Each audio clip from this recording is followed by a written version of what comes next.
हर्षवर्धन का साम्राज्य 606 से 647 में एक उदार और प्रजावत्सल राजा हर्षवर्धन, जो एक महान भारतीय सम्राट के रूप में प्रसिद्ध है, ने 606 आजीन में अपने पिता प्रभाकर वर्धन और फिर भाई राज्यवर्धन के निधन के बाद उत्तरी भारत के अधिकांश हिस्से पर शासन किया। उनका साम्राज्य मुख्य रूप से उत्तर भारत में फैला हुआ था और उनके शासनकाल में कन्नौज राजधानी के रूप में विकसित हुआ। हर्षवर्धन का शासन राजनीतिक, सामाजिक और सांस्कृतिक दृष्टिकोण से अत्यंत महत्वपूर्ण था।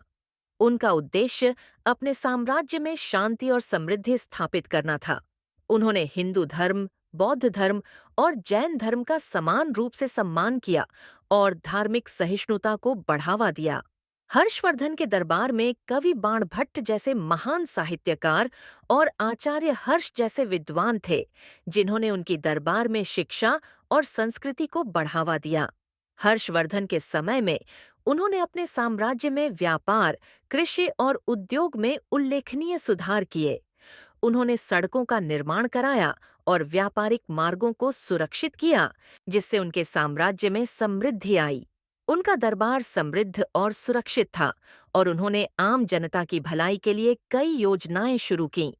राजनीतिक दृष्टि से हर्षवर्धन ने गुप्त साम्राज्यमन के पतन के बाद उत्तर भारत में सत्ता का पुनर्निर्माण किया। उनका साम्राज्य मगध, कन्नौज, दिल्ली और पंजाब तक फैला हुआ था।